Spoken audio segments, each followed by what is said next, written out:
the number one thing I want all women to know when it comes to dating and relationships is that finding your self-worth is even more important than finding your person. I know we all really want Prince Charming. We all want our husband. Like, that's something so many women desire. But first of all, you're not going to find the right partner for you if you don't love yourself first. And second of all, even if you never find that person, what are you left with? You're left with yourself. So I want you to love yourself so much that no matter who does or does not choose you, you're good, you're happy, and you're whole. So loving yourself and finding your self-worth is paramount to anything. You're listening to Power Femme Radio. This is a podcast where ladies come together and try to share their opinions and empower each other to be better women in society. Did he just say try? You're listening to Power Femme, where women don't try, we do. Hey guys, welcome back to the Power Femme podcast. Today's guest is Kate Durocher. She is a self-worth expert and relationship coach for women. As somebody who has experienced both good and bad in relationships, she has recently pursued her journey of coaching women to helping them find men who match their self-worth. I think her work is absolutely amazing, and so I'm so excited. Kate, welcome. Thank you. I'm so happy to be here. Before we dive into like all the things dating, all relationships, because we got a ton of questions from you guys. Thank you so much for turning them in. I just want to get a little snapshot of who you are, where you come from, and how you found your way into relationship coaching. Totally. So I'm Kate. I am originally from Michigan, and then I moved to LA 11 years ago to go to the University of Southern California. And while I was there, I studied broadcast journalism. So after graduating, I became a TV host, and I actually worked as an entertainment news host for about 6 years, doing different red carpets, press junkets, working with like the Hollywood Reporter, E! News, a ton of different entertainment-focused news outlets and sites. And it was great. It was really fun. But as time went on, I realized more and more that I did not care at all what celebrities were doing. Like, I just don't care. And I also started to feel really bad about myself for talking negatively about people that I don't even know. Wow. So what I was doing began to not align with like who I was and what I wanted to do in my heart. So the pandemic hit. I lost all of my jobs because you couldn't go into a studio or to red carpets when COVID was happening. And I had 0 jobs. I was completely panicking. And then I went to my church one day, Mosaic in Hollywood, and was being very dramatic, walking around, telling everybody I know, like, if you need a housekeeper, a nanny, whatever, please hire me. I have no job. And my pastor heard and then created a job for me. So I was very blessed. He made me, him, and his wife's assistant, and I worked for them for about 2 years, and it was just the greatest job ever. Wow. But eventually, as it goes, I needed more money to afford living in the lovely city of LA. Right. And so I started taking on my own social media clients, and that snowballed into me having my own social media agency. And now, to even like more use my skills that I have in hosting and all that I've learned throughout the years, I've become a women's dating and relationship coach. Essentially, you're literally doing the opposite of what you were doing. Instead of, you felt like you were kind of like putting people down and you weren't really supporting. So, okay. And so now you're like, okay, I want to empower women and I want to help them find healthy relationships. Exactly. Like what I was doing for 6 years, it was fun, right? I met so many celebrities. It was very cool. But it was soul-sucking. Like, I just felt drained all the time. I felt bad. I felt like I wasn't aligned with, like, my life's purpose. So now that I am coaching and working with women, first of all, it's, like, really healing for me. Yeah. But it's also, like, just so beautiful to see the growth that I'm able to help these women have, especially when it comes to self-worth or ridding themselves of unhealthy relationships or building healthy relationships. It's really powerful and really amazing. As someone who has shown up on camera and someone who, you know, is now a relationship coach, what is self-worth, this thing you talk about? For those who don't know what self-worth is, maybe you have an idea of it. So what is self-worth and how does that translate in our relationships and how we're showing up in the world? It's a good question. So self-worth is like the inherent knowing that you are good enough and worthy of love. It gets confused a lot with self-esteem, which is kind of like the value you give to yourself derived from outside sources, like your job, your money, your significant other. That's what makes you feel good. Oh, wow. Self-worth, it comes from within, and it's something that you just know internally without having or doing or being anything specific.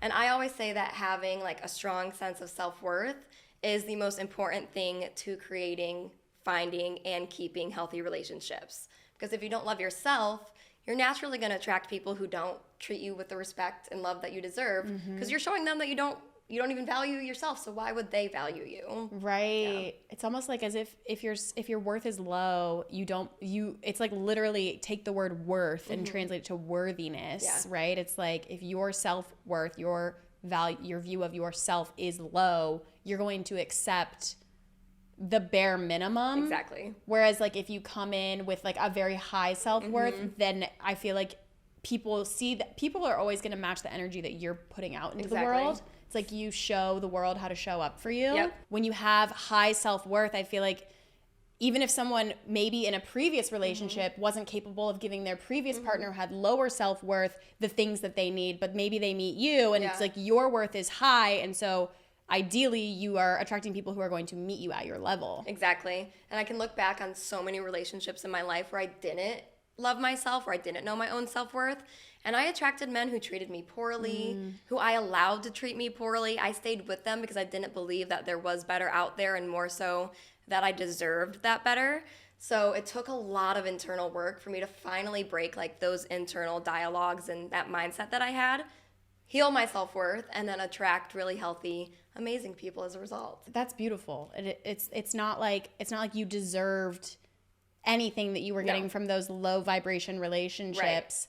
But maybe they were there to teach you about worth, and like that's something that you can give to yourself. Yeah, exactly. Relationships are a mirror, so if you're attracting people that aren't treating you the way that you want, there's probably something you can look at internally and work on too. I want to dive into all of that, but before we do, there's something that you have mentioned before called attachment styles, and I've never heard this term before. That's so funny. I love attachment styles. I love talking about it. I wonder what mine is. So, okay, what is an attachment style? Okay, so there are 3, some people say 4 different types of attachment styles. Everybody has one. It's kind of how you show up both for yourself but also in a relationship.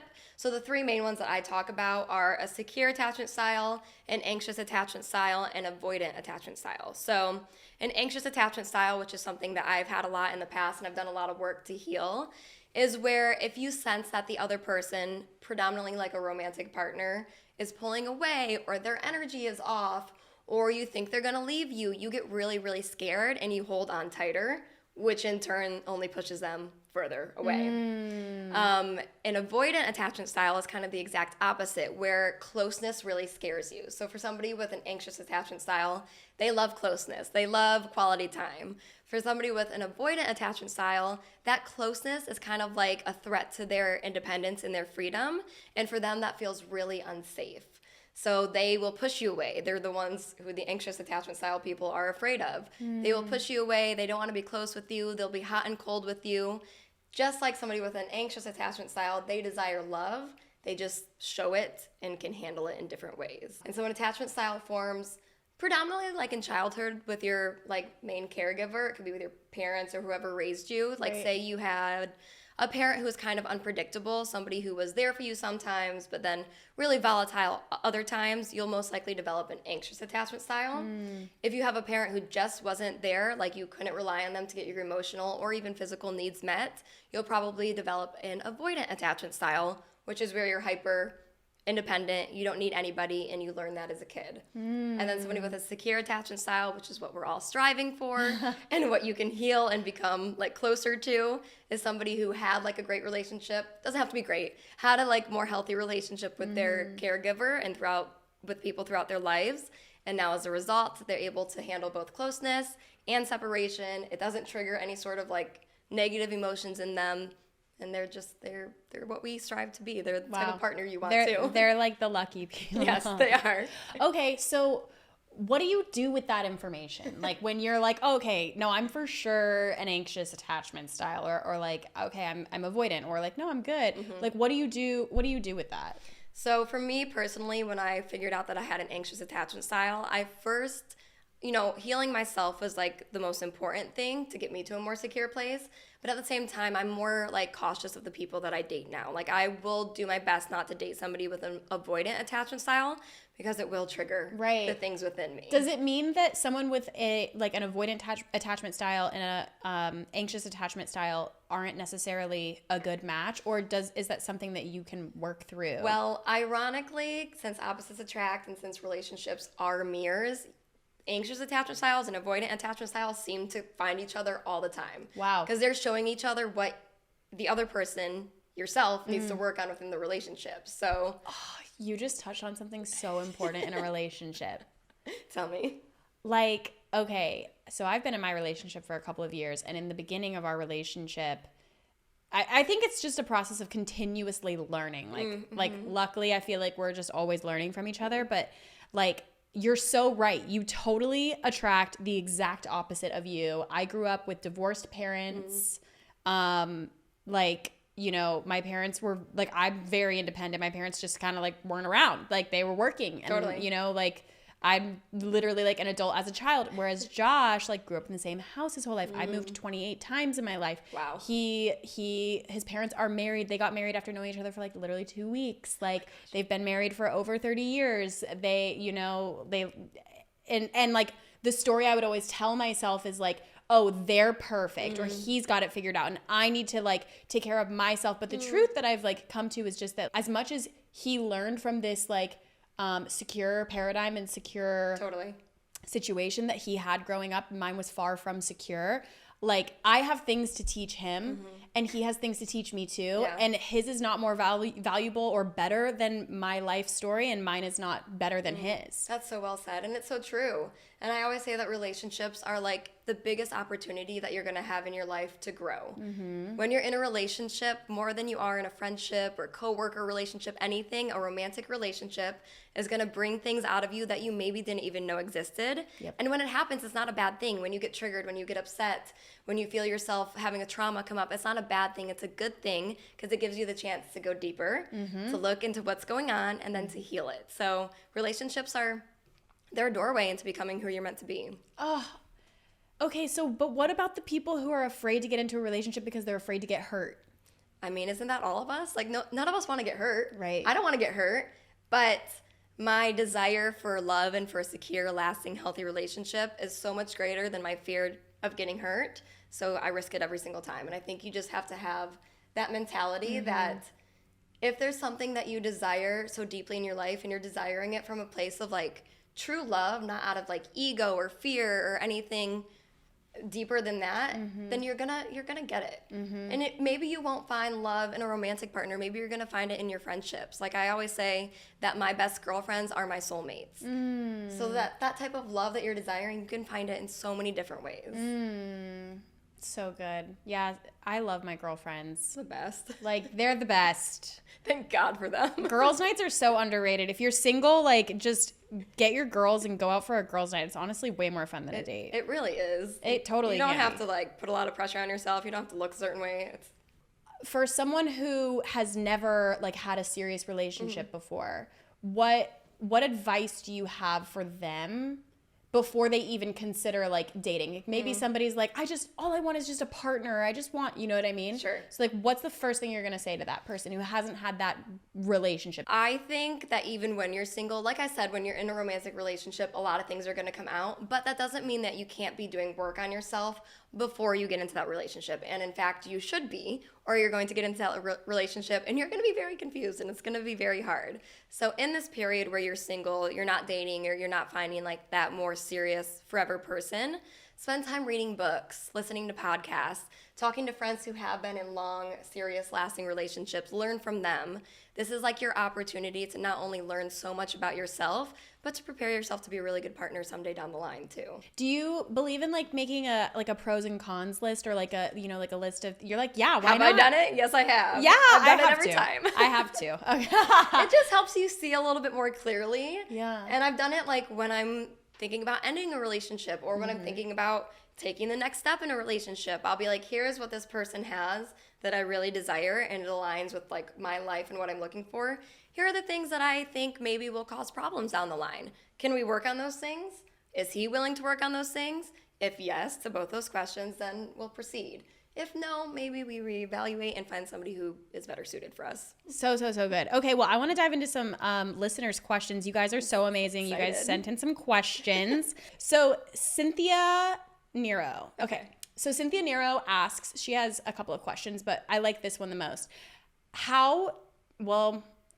There's two that I really want to ask. She asked, how to stop overthinking everything. Let's start there. How do you stop overthinking everything? It's a good question, Cynthia. I also overthink. No, I'm just kidding. This is work that I do a lot with my clients. A lot of women come to me with anxious attachment styles, especially. And if their partner, their boyfriend, husband, whatever, is going on like a work trip or something, it's really hard for them because I start creating all these stories in their head of what could be happening, why he's not texting back as quickly, yada, yada. Mm-hmm. And it's something we all do in every like different areas of our life, whether it's work, relationships, whatever, when those thoughts just start going and they start spiraling. And then next thing you know, you are like a puddle of anxiety and tears. How do you stop that? Right. How do you pause yourself for long enough that you can replace those negative thoughts with something positive? So an exercise that I have my clients do a lot is I will have them journal either in the morning or at the end of their day and write down as many of those negative spiraling type thoughts that they had while they were overthinking that they can remember. So if it's something like, he's not replying to me because he doesn't like me anymore, you write that on one column, and then on the other column, you replace it with what like the most positive, amazing truth could be. Something like, he's so busy planning our next date, that's why he's not texting me back. And like you get a little bit delusional with it. Yeah. But when you do that, you're only further training your brain to stop thinking in like a really negative mindset and to start replacing it with positivity. And with time, that will become like second nature to you. So when those negative thoughts pop up, you're going to be like, you're a liar, I'm not listening to you. And you'll start thinking more positively naturally. Oh yeah, you'll be so much more empowered. And when you're thinking more positively, your energy shifts. Yeah. Right? It's like, I imagine that your partner can probably like pick up on your anxiety and the fact that you're overthinking everything. Yeah, I think sometimes when you do overthink and you're like stuck in that negative cycle loop, you kind of create that situation for yourself, right? Yeah. Like not every time, but sometimes you may literally manifest it for yourself. Yep. Because you're so afraid and it's all you're thinking about. And what you're afraid of is like, your partner leaving or you being too much for them or whatever that is. And then eventually, because you're constantly ruminating on these thoughts, it changes your energy, it changes your behaviors, and it does push the person away. So you kind of create the situation for yourself. Also, ladies, if he says you're too much, like get yourself a man who can handle it. You are never too much. You will only be too much for the wrong person, and that is a fact. Oh, that's really good. Yeah, I just feel like if and the best relationships too, like the ones where they're going to stay and like long term, they should be able to handle all 17 of your personalities. Listen, we're women. We have 17, okay? It's just how it goes. It's how it goes. Sometimes we be crazy. Sometimes we do be crazy. Like, there's a week out of the month where it's quite literally not in our control. I know. I'm like, Josh, anything I say this month doesn't matter. I think I've said that exact sentence. Like, just ignore me this week. This week. Thank God it's not a whole month. Oh my God. No, sometimes it feels like that though. It does. It's true. Like, the love that's meant for you is going to be a love that loves every part of you, whether like that's the good or the bad. And that doesn't mean that you don't work on those parts of you. You should always be working to be a better partner, to be a better person, better for yourself. But you do deserve somebody who loves even the messy parts of you. I love that. And don't be like ashamed of the messy parts of you. Definitely work on you, but don't hide your crazy, because you're taking an opportunity for growth away from your partner by hiding parts of who you are. Right. And I really feel like a lot of relationships are divine connections. And so you have to trust that there's almost a deeper spiritual assignment to your relationship. I think it's interesting when you look at things that way, like a connection that way. In some way, shape, or form, if you're showing up in my life, I trust that you were meant to be in my life for a reason. So here's who I am authentically, and this is it. Yeah. And let's grow from it, and you can grow from it. And if not, I'm going to find somebody who's going to grow with me, or I'm going to go grow on my own. Yeah, exactly. I love that you just said that. I've been listening to Eckhart Tolle's book, The Power of Now, and he's talking about relationships right now and how, like, they are divine. Like, any relationship that you're in, what the relationship we're in as friends, like, it's for a reason, and there's always something great that can come out of it. Even if it ends in, like, heartbreak or a failed friendship, whatever it is, you can still take a lesson from that to apply to your future and become a better person down the line. So I couldn't agree more. What if you just saw every single person in your life as a lesson and like as someone to learn from. Even the people who drive you the most crazy, who are like in your life and you can't get rid of them because like they're your blood or something like them. that. Like we love them. We love them. What's the lesson? You know, there's just something always to be learned. Yeah. Oh yeah. So Cynthia's second question was how can you be more feminine? I like Cynthia's questions. She has great questions. Yes. Stepping into your feminine was something that I really had to work on. I grew up with like a household that was volatile all over the place, so I learned how to depend on myself and protect myself and provide for myself at a pretty early age.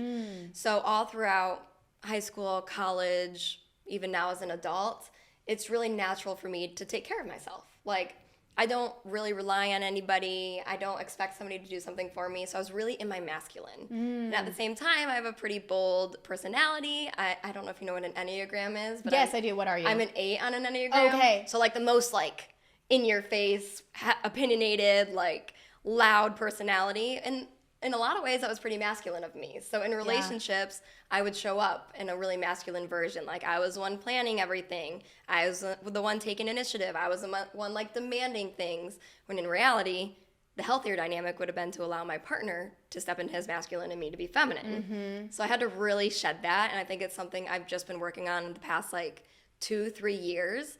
And the way I've done that is to step more into activities that do bring out my feminine. So I'm really bad at it, but I paint. I sing, again, very bad at it. I do yoga. I cook a lot, also kind of bad at it. But all these things that like get me in touch with like, you know, my inner feminine and allow me to like be free and move in different ways and to not be so rigid like I was in my masculine. So a lot of different activities is how I'm stepping into my feminine. And then also I would say finding a partner who, if you're a woman and you're in a heterosexual relationship, dating a man, then you need to find a man who's like in his healed masculine, who allows you to be in your feminine, who is taking charge, who's planning the dates, who is providing a safe and secure place for you, who's protecting you, so that way you don't have to do all those things for yourself. So it's really important the partner that you find and figuring out if they are healed and in their masculine as well, so you can further be in your feminine. Yeah. And okay, so what are some like immediate ways for you to see if this is like a healthy relationship or like a, you know, someone who is in their masculine, or maybe even like red flags of like, this is not it? I always say that, I know we're going to get to this question later too, but I always say that one of my rules for dating is that the man needs to be pursuing you, especially at the start. That doesn't mean you can't like hit on a guy or ask for his number. Like men love that, you know. They're just sweet humans too. They want to be flattered as well. But then you let him pursue. You let him plan the date, the time, the place, text you to confirm, pick you up if you're comfortable with that, if you know him, and allow him to pursue you, especially off the bat. That doesn't mean that you don't show gratitude or that you're interested too. Like I said, they're humans and deserve love as well. But if the man is pursuing you, it's a good sign that he's in his masculine and not expecting like silly games or things like that. Okay, so let's talk about games. Let's talk about it. Okay, good, bad, like should you play games? Should you like... I mean, if I'm being honest, dating, at least in the beginning, not a relationship, dating kind of is a game. It is a game. It is a little bit. And I'm not saying that in like a manipulative way, but you know, there's certain things that like if you do, you can see what the other person's gonna do. Like for women, if you sit back, you can see if the man's gonna pursue, for example. And I guess that does sound a little manipulative, but it's not meant to be. So yeah, in the early stages of dating, it kind of is a game. But once you get into like a relationship or you two are exclusive, stop with the games. It's not healthy. It is manipulative. It is controlling. No games. No games are allowed in love. No games. But when you're dating, you got to play the game a little bit if you want to make it stick. Okay, I never heard anybody say that dating is a game, because that is crazy. Like, I just want to like give this 10 seconds and say that when Josh and I met each other, we both were at points in our lives where we were like not dating anybody, not seeing anybody, whatever. He asked me for my number. I gave him my number, and I accidentally gave him the wrong phone number. And I thought he stood me up and he thought I stood him up. So we both now like thinking dating is a game. It is. Like we both reacted to that, what we thought was a reality. Yeah. And we didn't talk to each other for weeks. No way. And like it ended up just building all this tension, and then like we ended up doing the thing. But like It is a game. Yeah. And then I will say, I feel like we've been successful in our relationship. That'll be the number one tip I ever tell anybody is like, we don't play games. We never played games. Like as soon as we figured it out, like that wasn't it. We were no games. That's so good. In a relationship, like you have to be honest. You have to be communicative. Even with the hard things, there's no room for games whatsoever because that's going to build like a false relationship. You're going to like fall in love with a version of somebody that doesn't actually exist. So games are off the table when love is on the table. Oh, okay. So then this is kind of the perfect segue, Kate. How can you start to ask for what you need in a relationship, or like how can you start to communicate so that you're not playing games? Like what's like a healthy way and not like cringy way Totally. to let this person know, like, not like, hey, don't like give him the like, hey, I don't want to play games talk. You know what I mean? Don't But do like, that. how do you express your needs in a relationship? I think you kind of show people what you need. Like for me, for example, I really value communication. For other women, they don't necessarily need to hear from the guy as much as I like to. So I will like do things like compliment him when he calls me at the end of the night. Like he'll call me and the next day we'll be chatting. I'll be like, hey, I really loved that you called me last night. Like that meant so much. Like little things like that where you're kind of teaching them what smart. you need. That's just in the dating stages. But when you're in the relationship stage, I say you just tell them. Yeah. Like you just be honest. You're like, hey, what you did there, it actually doesn't work for me. What I need is this. Because like you said earlier when we were chatting, a relationship is all about learning about the other person over and over every single day and learning how to best love them. So you can't expect your partner to read your mind. You actually need to tell them and communicate with them the things that you need, that you want, that don't work for you, so they can then better show up for you. Yeah. And I think it changes too in your relationship. Like at different points, your needs can change. Totally. And that can be hard for your partner to hear sometimes. But like, I'm specifically talking about sex right now. Like your needs change sometimes. Yeah, I don't know. it happens. And you just gotta ask. Yeah. Just ask. Just be blunt. Like it's gonna save so much time if you just tell the truth. If you just Yeah. ask for what you want. Yeah. Don't play the games because you're all gonna be confused, Right. and then you're not gonna get what you want. The other person's gonna feel bad. It's gonna be a big mess. So Yeah, just ask. anything that ever comes from like not wanting to show a full version of yourself, or like, you know what I mean? Just stop that. Just cut that out. That's a game there, I think. Absolutely. Yeah. Like we said, the right person is gonna love every part of you. Yeah, and he'll be down to try whatever you want to try. I'm sure he'll be happy to. Okay, I want to get into your rules for dating. Yeah. Yeah, let's do that. So Okay. what are they? So rules for dating, like I said, let the man pursue you. I think that's super important because it puts him in his masculine, you in your feminine, and then you see if he's like actually even interested. Another rule is don't go to their house, apartment, whatever on the first few dates. That's predominantly for safety reasons. Yeah. As a woman, like we all know what we have to deal with, so Totally. protect yourself, but also it can send the signal that you just want to hook up, which if that's what you want, that's fantastic. That's a different story. But if you're looking for like a serious relationship, maybe that isn't the message you want to send right off the bat. You want them to really value you. You want them to really value you, respect you. So going to their house on the first few dates can muddy that a little bit. Yeah, totally. Other things, I would say allow the man to pay. On the first few dates, I know this is really controversial, and whenever I say this on social media, specifically men get really mad at me. But again, it's kind of like they're in their masculine and you're in your feminine. And that doesn't mean that you can't offer or that you can't like pick up drinks while they pick up dinner or something like that to show your gratitude. And most importantly, you do need to show your gratitude. If you're not saying thank you for them paying, like, come on, girl, that's on you. We got to work on that. Right. So you have to make the man feel just as valued too, but I do think that's an important factor. Other rules that I have. It's a gesture. It's a gesture. It doesn't mean that forever he's got to pay for your whole life. Yeah. Like, receive a dinner. What do you guys do in your relationship? Do you guys like? Well, we broke these rules. Yeah. But we had our relationship is 100% an accident. Yeah. Like I feel like Josh and I are an anomaly because like we like were so turned off from each other because we thought that we stood each other up, and so like we didn't even know.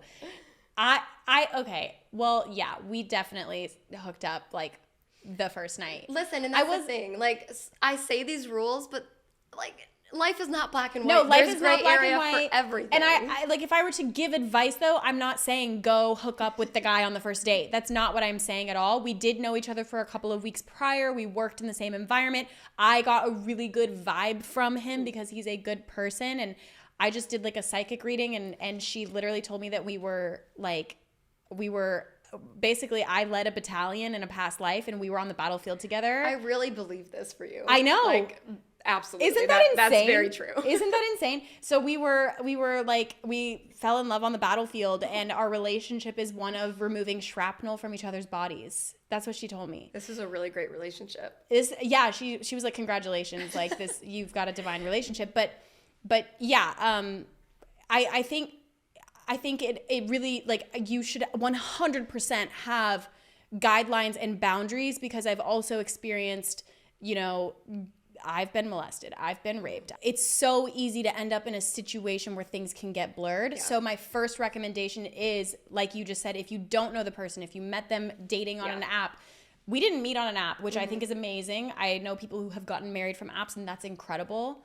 But yeah, I think like you, at the end of the day, in the moment when you're going to make a decision, I feel like you need to be okay with the possible repercussions of that decision. 1,000%. And that's the thing, is like, these rules that I have in place for myself could be totally different for the next woman. So you have to really know yourself and your boundaries and what isn't okay with you, and then act from that place. Yeah. So for me, like, it's totally different than what it could be for the next woman. For the next woman, that could make her feel empowered, and that's beautiful and great and okay. So you need to sit with yourself, figure out what your needs are, what your boundaries are, and then create your rules for dating out of those. We should 100% talk on boundaries, because I feel like you hear the word boundary, but you don't know what it actually means and how it can protect you and help you and possibly even like set you up for like the best possible relationship. It's true. I think when you don't have boundaries, like, anything goes, and then somebody will get hurt no matter what. But if you have boundaries in place, you can better like create a safe space for yourself and for that person.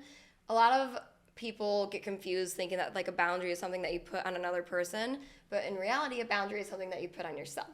So for me, I've dated men before who will like use the silent treatment as a way to upset me and manipulate me. So now it's something I will not tolerate in any current or future relationship when they're doing it intentionally. Like, there's the difference between somebody like not replying because they don't know what to say, as opposed to somebody purposely not replying for like 24 hours, 2 days, whatever it is, to hurt you. Yeah. So if somebody does that to me now, I leave the relationship. So it's, here's what I'm not okay with, and here's what I'm going to do if it's broken.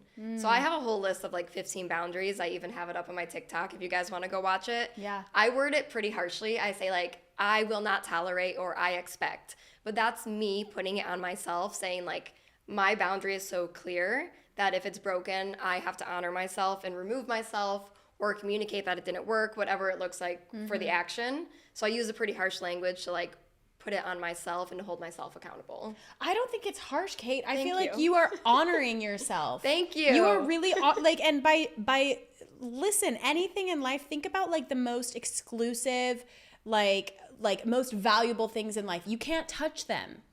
You can't touch them.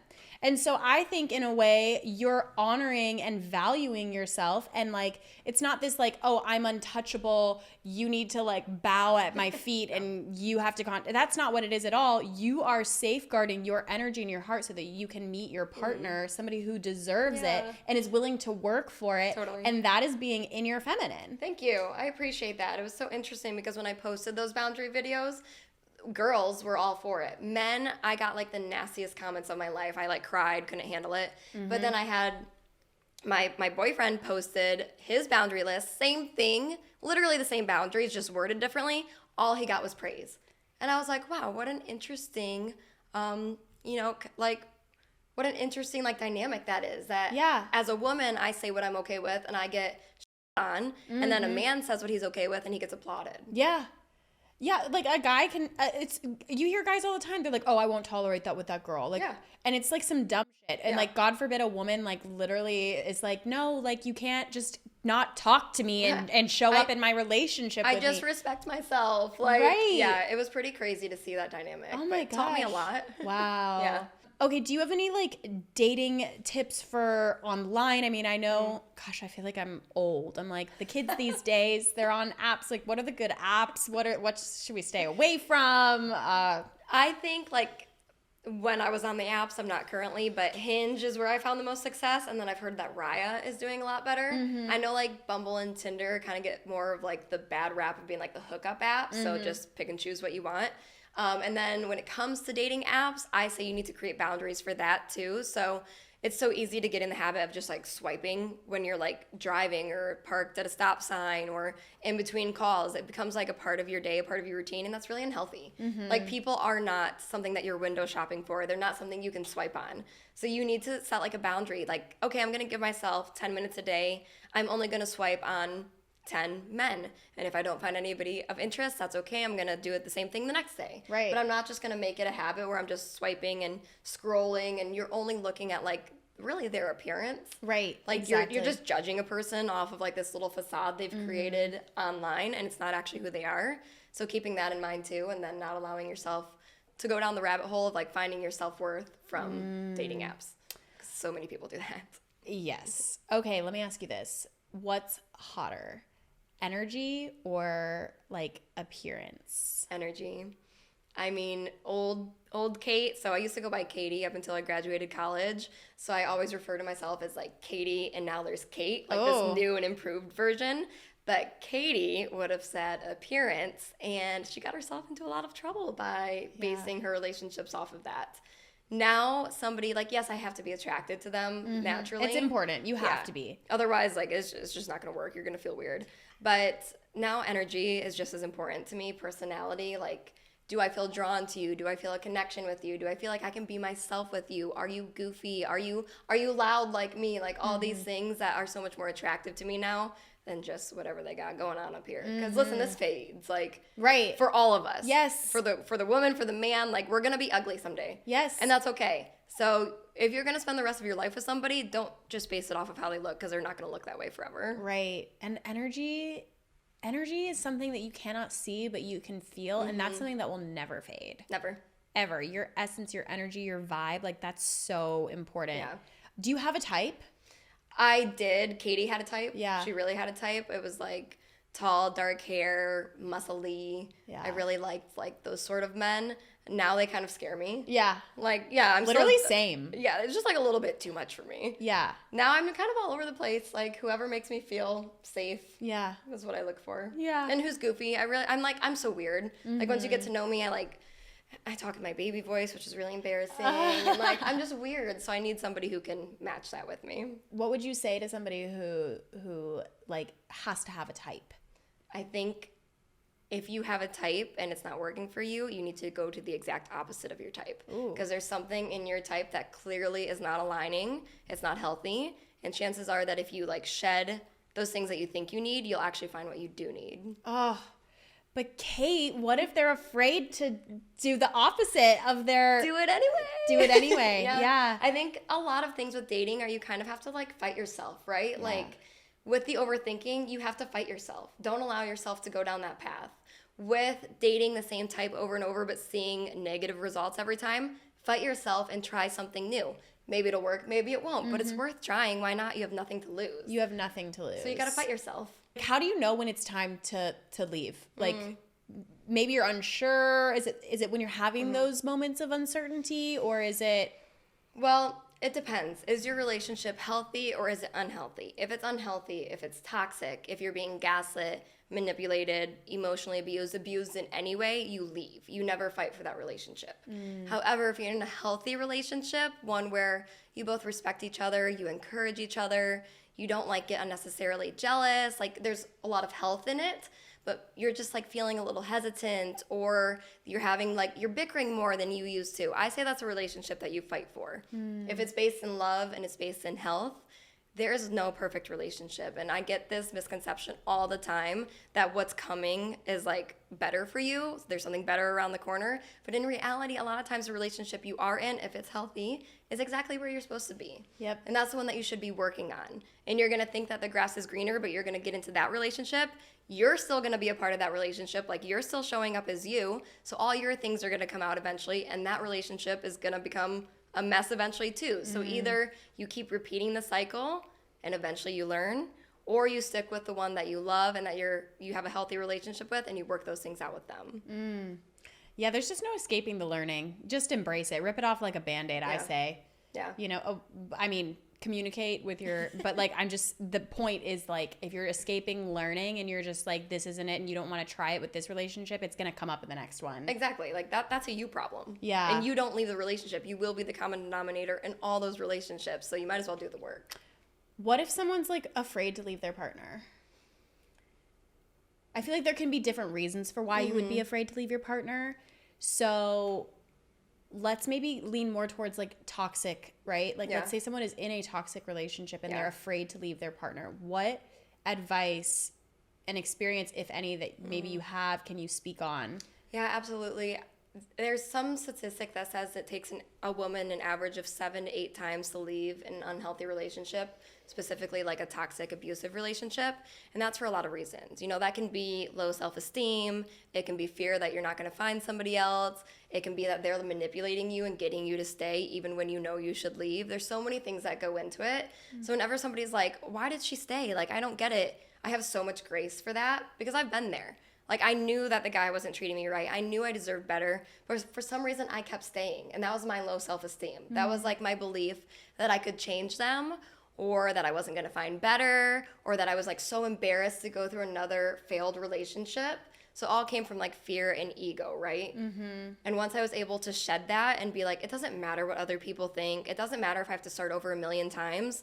What matters is that I need to get out of this relationship. This relationship is draining me. It's not good for me. I'm not being able to step into my full potential. All I'm doing is crying, and I'm stressed and anxious all day. So none of those other things ended up mattering. And you kind of have to, like, retrain your brain. And, again, fight yourself. You have to, like, force yourself out of the situation.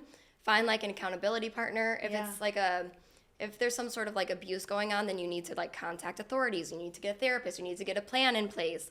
But if it's just an unhealthy relationship, like, say, a relationship with a narcissist or something like that, where it's unhealthy but you're not necessarily being physically abused, make sure that you have friends who are in your corner, who are there, who are going to come pack up your stuff the moment you say you're ready to go, who are going to hold you accountable. And when they see that you texted him, they're going to be like, why did you do that? Let's dive into this. Don't do that again. You need people who are going to support you, because honestly, like, you can't always do it yourself. For me, I was in a really bad relationship in 2021, and it took one of my good friends literally sitting me down and, like, screaming in my face, being like, he is emotionally abusing you. You need to leave. And that's what woke me up. I was like, oh, wait, what? Oh, my, you're right. Right. Because you can't see it for yourself. You can't. You're being manipulated. Yes, yeah. So you need start to people question. like that. So can you talk to me a little bit about what that is like when you're being manipulated? Like, what's going on in your head? Are you questioning yourself? You're completely questioning everything. You're questioning your identity, your every move, your behaviors, your reactions. Because chances are when you're being manipulated, you're going to them being like, hey, I didn't like that you did this. And they're like, oh my gosh, you always say this. Why do you always cause problems? And suddenly it's flipped back on you, and you're like, I am the problem. I am the one who's doing something wrong. I need to change. When in reality, like, your feelings are valid. Your response to what they did is valid. They just are flipping it so that way they don't have to take responsibility. So it becomes very confusing. You get very jumbled up in your head. And I hear a lot of women, even myself, saying that they lost their identity. They lost themselves. And it takes a lot of unlearning that once you're out of the relationship and rebuilding your self-worth to heal, to A, get out of that relationship, B, stay out of it, and then C, attract a different type of relationship. Is it okay to talk to your ex? I say no. Yeah. Oh, yeah. I mean, I agree. It's controversial, right? Like, Yeah. I think if you dated for 7 years when you were like 15 to 21 and you were kids, like, that might be a different situation. Right. If you ended amicably. If you ended amicably. It's hard to say. It is. But if it was like a bad ending, why talk to them? You Right. know, like, what are you getting out of that other than like a little ego boost, which you don't Right. need? That's something you need to shed the need or want for. Right. So I say no. I know there's different circumstances. It doesn't mean you have to be rude. You can be cordial when you see them, but you don't need another guy friend. You don't need another girlfriend. No. Go make a different one that you haven't dated. I don't care what you say. You're going to run into issues. Yeah. If you bring in another person who's aware that you dated your best friend. Exactly. Like, imagine that for your partner down the line. If you're always hanging out with your ex, like, naturally, even the most secure person is probably going to be like, ooh, I don't really like this. And they're going to have questions, and that's going to put tension in your relationship that you don't need. So why do it? Yeah, give yourself the boundary of, and like, no matter what your ex-partner is saying or, you know, thinks, honestly, they're going to understand if you just, you could probably just completely stop talking to them and like move forward because it's keeping you stuck. Yeah. And that's an energetic leak. And only until you're 100% open and ready and free and available and detached and like carefree and like not looking for love are you going to actually attract like your soulmate. That is spot on. That's literally so true. Like the moment you detach from something is when you Totally. actually attract it and receive it. Totally. My therapist shared this with me. I think you'll find it really interesting. In any relationship, if it's your friend, if it's you and me, or if it's you and your boyfriend or me and my boyfriend, between us, there's energy, okay? And there's, let's say, between us right now, there's 100% energy, okay? So homeostasis for this relationship is that we're meeting each other 50-50. Wow. Okay? If I am overly attached and my energy is really, really big and I'm, you know, like I'm showing up in like a really big way, Yeah. I'm taking, let's say, 70% energy. I only leave you 30% energy to meet me. Right. So it's like when the same is also true. If you feel that just try this in your relationship right now. Any friendship, if you have like a fight with your friend or anything, like with your partner, try this right now. Like ask yourself, okay, wait, first of all, what energy are they giving me? And can I meet them at their level? Because like if you're overreacting and you're really pushing for, you know, connection and they're literally only meeting you with this, how different would things look if you only met them with 30% energy? Or if you flipped the switch on them just to give them a taste of their own attachment style, like what if you just, instead of like, you know, just show, like, I feel like you have to like earn me showing up at 50-50. Yeah. You know what I mean? Yeah. And that's like the peak, that's the ideal relationship. But like, what if you did just kind of flip a switch to make them question a little bit, like their hold on you because you know your worth, and you instead took that 40% energy, invested it in yourself, and only put 10% here. Like, see how things will change energetically. Oh, absolutely. And like, what does that do? When you put that extra 40% back into yourself, it makes you so much more attractive. Totally. Energetically, physically, spiritually, everything. And so you're going to attract people who are going to meet you 50-50. Yeah. That's so true. Again, it's that valuable thing. The most valuable things in life you can't touch. Yeah. Right? And so it's like when you're a little less accessible, I think, because you're busy working on your life force, on yourself, it's more attractive, and you're gonna attract maybe not that person, but someone who's gonna come in and be like, wow, I really like this, and here's all this attention and all this energy. It's kind of like the saying of be the person you want to date. Like if you want to date somebody who's, you know, adventurous, accomplished, successful, all the things, you need to be that. Because why would you attract something that you're not? That's not fair for the other person. Right. So make yourself the best version that you can be, and then you'll attract the best version as well. Basically, we're just saying date yourself, love yourself. Absolutely. That's literally step one in order to find a healthy external relationship, is to love yourself. If you don't, you're just going to keep attracting the negative, not so great relationships. And that's the key to attracting, is not chasing. Like, attracting means it comes to you. Yeah. So like if you're busy working on yourself, it will come to you. You don't have to even get on the dating app. One other hot take. What do you think about breaking up and getting back together again? So that's We had a interesting. conversation about this, so Yeah. I'm curious. You know, I think, first of all, I don't think you ever want to be in a relationship where it's on and off again. That creates a lot of mistrust for somebody with an anxious attachment style. It's really triggering. Like, there's so many things that can go wrong from doing that, and it's not really healthy. But I do know a lot of couples, a lot of people I really look up to actually in my life, who did broke up for 2 months, broke up for a year, got back together, and when they came back together, they were 10 times stronger than they were before, because they were able to take a step back, be like, here's the things I was doing in the relationship that didn't work. Here's the things he was doing in the relationship that didn't work. I'm going to work on myself. I'm going to completely focus on me. And then when they come back together, hopefully he's done the same thing. You're 10 times better together because you've both done the work. So That's if you do the work. You have to do the work. If you don't do the work, no, you should not get back together. You're going to break up again. It is literally inevitable, because that's what it is. Relationships take work. So if you're going to work on yourself separately, then there's a good chance that coming back together could be a really beautiful thing. So do you think the conversation has to be had before you officially like take that break? Like if we ever consider getting back together, it has to be under these circumstances? Absolutely. But I also think that that can be kind of damaging, because it gives you like this hope, and it could end up being a false hope. So you're going to only be working on yourself in the hopes that you're going to get back together with this person when you should be working on yourself solely for you, for nobody else. So you think if you're going to take a break and possibly revisit getting back together, you should just take a break and focus on you and then reassess, not like and then get back together, but and then reassess, hey, with who I am today and how I'm showing up right now. Yeah, exactly. And like who you will be in a couple months or a year, maybe a totally different person, and then that person you dated doesn't even align with you anymore. You never know, but there's nothing you can lose by taking that time to work on yourself. In the end, you win no matter what. What's the number one thing that you just want all women to know? The number one thing I want all women to know when it comes to dating and relationships is that finding your self-worth is even more important than finding your person. I know we all really want Prince Charming. We all want our husband. Like, that's something so many women desire. But first of all, you're not going to find the right partner for you if you don't love yourself first. And second of all, even if you never find that person, what are you left with? You're left with yourself. So I want you to love yourself so much that no matter who does or does not choose you, you're good, you're happy, and you're whole. So loving yourself and finding your self-worth is paramount to anything.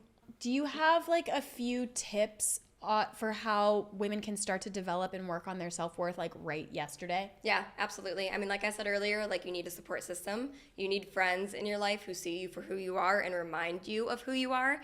Because listen, self-worth is like a muscle, right? Like sometimes I feel so full of it, and other times I'm like, ugh, why did I do that? I'm so upset with myself. But then I go to my friends, my soulmates in my life, and they remind me, hey, Kate, this is who you are. And then I'm able to remember it for myself again. So having a support system, having friends, spending time alone. I always encourage women to, you don't necessarily have to be like single for a really long period of time before you date in order to find a good partner, but be alone. Like, don't go out every night. Don't see friends every night. Spend time intentionally alone. Reading, journaling, sitting in your bathtub, I don't care. Just spend time with you. Because if you're not comfortable being alone and with you, then how are you ever going to know yourself enough to love yourself? So I always recommend that. Yeah, and then find things that you love. Do you love yoga? Do you love painting? Do you love horseback riding? I don't care what it is. Find those things that you love and then pour your energy and time into them, because the more you put your energy into something that you love, the more love that you're going to feel in return. Okay, so I want you to imagine that you are in an elevator. Okay. And you're going up to this really tall building. You're going up to the top floor.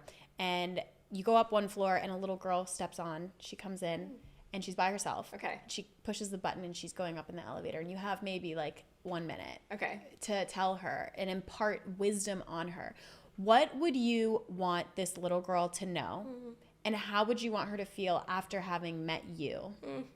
Like, makes me want to cry. It feels like I'm talking to like a little Katie. Yeah. I would say that what I would want her to know is that no matter what she achieves, no matter what she buys, anything, she is good enough. She is worthy simply because she is, and that's it. You are worthy of so much. You are worthy and deserving of every bit of love. And I just really want every woman to fully believe that. Yes, it's not just for the lucky ones. It's for all of us. Just by being born, you're worthy. Yes. Yeah. Gosh, Kate, you're amazing. You are. Thank you. I love you so much. I love you. Thank you so much. Of course, you guys, if you want to follow Kate, what's your Instagram? It's at kate.durocher. Weird last name, but it's Durocher, and it's the same on TikTok. She has so much amazing content. It will definitely inspire you. Stay tuned for any updates, tips, dating tips, relationship tips, self-worth tips. And if you do anything at all today, I want you to look in the mirror and tell yourself, I love you and you deserve nothing short of amazing. Amen. Amen. Amen to that. Yeah. And on that note, you guys, this is Power Femme. I love you. Kate loves you. We love you. Have an amazing day, and we'll catch you next time. Bye, guys. Bye.